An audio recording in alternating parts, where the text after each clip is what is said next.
When you think of famous rivalries, the US and Canada probably don't come to mind. For most people, these two countries are the picture of friendly neighbors, sharing the world's longest undefended border, a deep economic partnership, and a culture of cooperation that's lasted for generations.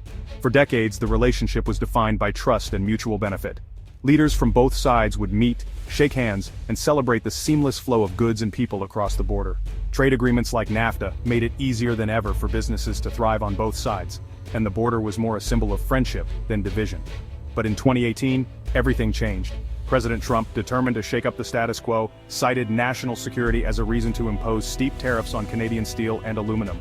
Overnight, a peaceful border transformed into an economic battleground, with trucks and shipments suddenly facing new scrutiny and costs. Steel and aluminum, which had crossed the border freely for years, were now hit with heavy taxes. The handshake between neighbors quickly turned into an arm wrestle, as factories and workers on both sides braced for impact.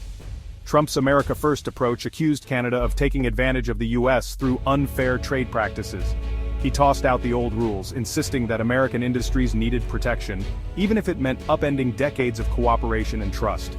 Canada, led by Prime Minister Trudeau, wasn't about to back down. Trudeau called the tariffs unjust, illegal, and an insult to the close partnership between the two countries. He made it clear that Canada would defend its workers and industries, refusing to be bullied by its powerful neighbor. This fight wasn't just about dollars and cents, it was about national pride, sovereignty, and the right to be treated as equals. Citizens on both sides of the border took to the streets, protesting what they saw as an attack on their livelihoods and their country's dignity. The conflict quickly escalated into a two-way street. Canada retaliated with its own tariffs on American goods, targeting everything from steel to household products. Suddenly, both countries were applying economic pressure, and the stakes kept rising. Businesses that had relied on seamless trade were thrown into chaos. Factory workers worried about layoffs. Small business owners scrambled to adjust to skyrocketing costs, and entire industries faced an uncertain future. The once stable, predictable relationship was gone, replaced by volatility and anxiety. Stock markets reacted, production lines slowed, and investors wondered what would come next. Suddenly, the friendly neighborhood was full of economic landmines. Every shipment, every contract, every handshake was now shadowed by doubt and risk. News headlines blared updates about new tariffs and trade threats. Everyone was left guessing. Would the tariffs get worse? Would the list of targeted products keep growing? Everyday products, from ketchup to cars, suddenly became symbols of a much bigger fight. Shoppers wondered if their favorite brands would disappear or become too expensive. Behind closed doors, officials from both countries scrambled to negotiate, hoping to find a way out of the standoff. But every meeting seemed to end with more tension and fewer answers. The US and Canada were no longer just neighbors. They had become economic adversaries, locked in a trade fight that would test the limits of their historic friendship and reshape the future of North American trade. After Trump's tariffs hit Canadian steel and aluminum, Canada struck back with precision and purpose, determined not to let the move go unanswered. Canadian officials carefully selected American products from politically sensitive states, Kentucky bourbon, Florida orange juice, items that would hit home for key U.S. lawmakers and their constituents. Even Wisconsin toilet paper made the list, a not-so-subtle message to U.S. politicians: if you play hardball, we'll make sure you feel the pain where it counts, right in your own backyard. The trade war quickly became a tit-for-tat slugfest. The US would impose a new tariff, Canada would counter with one of their own, and the cycle repeated, each side escalating the stakes with every round. Businesses caught in the crossfire saw their costs soar overnight. Supply chains that once flowed smoothly across the border were suddenly tangled in red tape and uncertainty. For everyday people, the impact was immediate. Items that used to be affordable, groceries, household goods, even basic necessities, became more expensive for consumers on both sides of the border. This wasn't just a tax, it was economic warfare, with each side trying to outlast the other, hoping the other would blink first. News headlines screamed about the escalating conflict, and business leaders watched profits shrink. The Trump administration bet that the US economy could absorb more pain, while Canada wagered that their targeted tariffs would create political headaches in Washington and force a change in strategy. It was a high-stakes game of chicken, with both economies barreling toward each other, neither side willing to swerve. Stock markets wobbled, traders watched nervously, and cargo trucks piled up at the border. The longer the fight dragged on, the more damage it caused. Factories slowed production, storefronts closed, and communities on both sides felt the sting of lost jobs and shrinking opportunities.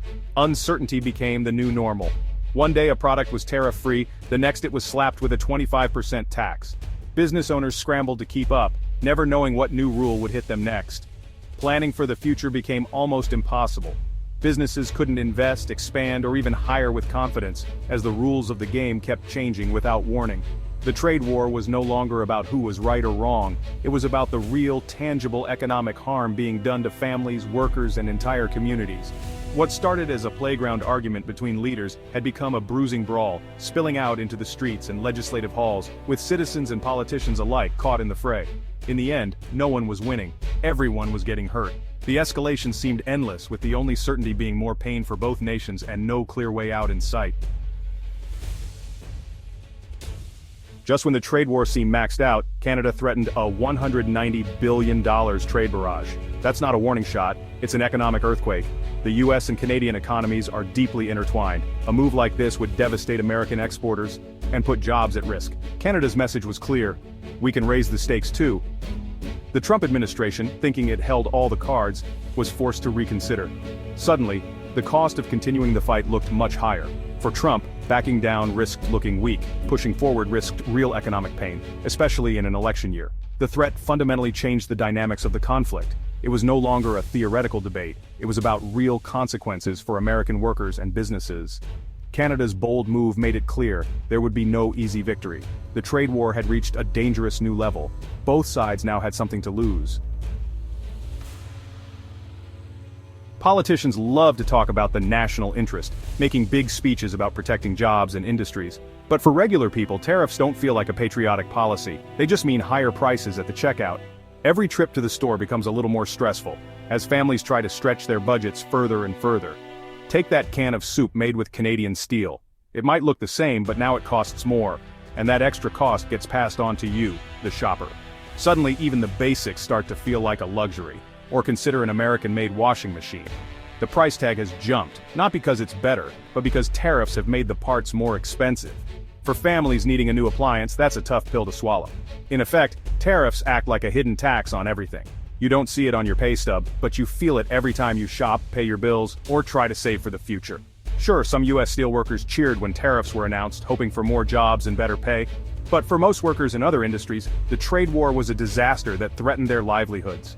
Auto workers in Ontario and farmers in Iowa suddenly found their jobs at risk as supply chains broke down.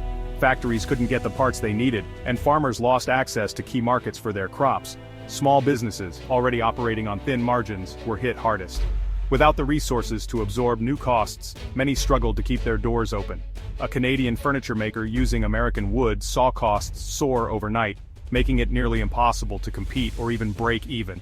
Meanwhile, a US beer distributor watched profits evaporate as the price of imported materials spiked, and customers cut back on spending. Many businesses had no choice but to lay off workers or shut down entirely. Collateral damage in a fight they never started or wanted. The worst part? The uncertainty that hung over everything. With tariffs and trade rules changing constantly, businesses couldn't plan for the future. Investments were put on hold, and long-term projects were shelved. Investments stalled, hiring froze, and economic growth slowed to a crawl. The ripple effects were felt in every corner of the economy. Even the threat of a trade war was enough to chill the economy. Stock markets wobbled, consumer confidence dropped, and businesses braced for the worst. Ordinary families paid the price for a political fight they had no say in. Every bill, every grocery run, every tough decision at the kitchen table became a reminder of how distant policy choices hit home. The real casualties weren't in government offices or corporate boardrooms, they were in every community, on every main street, and in every family struggling to get by. The trade war hit key industries at the heart of North America. Steel was ground zero. Trump's tariffs aimed to help US producers, but drove up costs for car makers and builders. Helping one industry hurt many others.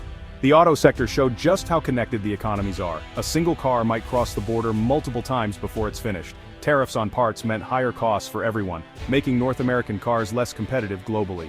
It was like taxing your own supply chain. The tech sector felt the chill too. Canadian startups struggled to attract US investment. American tech giants faced new barriers to talent and components. The free flow of ideas and capital slowed. Decades of integration were suddenly in doubt. Companies scrambled to untangle supply chains, a costly, inefficient process. The trade war shattered the assumption of a single North American market. Building economic walls trapped everyone inside. The pain was widespread and lasting. As the trade war raged, the legal system stepped in. In 2025, a U.S. court ruled Trump's broad tariffs unlawful, challenging the very foundation of his trade strategy. The decision offered hope to battered businesses. If tariffs were illegal, they'd have to go. But the administration appealed, vowing to fight on. The battle shifted from politics to the courts, adding new uncertainty. Now, judges, not just politicians, would shape the future of North American trade. While the US and Canada fought, a bigger storm loomed, the US-China trade war. This global clash changed everything, making Canadian products both more competitive and more vulnerable. A global slowdown from the US-China fight threatened Canada's trade-dependent economy. The Trump administration's tough stance with allies was partly a message to Beijing. For Canada, it was a diplomatic tightrope, managing its own conflict while dodging fallout from the giants next door. No trade dispute happens in a vacuum. Global ripples hit every shore. The North American fight was just one front in a much larger economic war. Trade wars aren't surgical strikes, they're economic earthquakes. The US-Canada conflict didn't just hurt targeted companies, it created uncertainty that froze investment and hiring. Canadian startups lost funding as investors feared sudden tariffs. What started as a steel dispute spiraled, disrupting global supply chains and financial markets. When the world's biggest economies fight, everyone suffers. Protectionism is a lose-lose game. No one wins and everyone pays. The trade war proved that economies are deeply connected. Trying to tear them apart only creates chaos. The world economy paid the price. After all the drama, one thing was clear: a US-Canada trade war hurts everyone.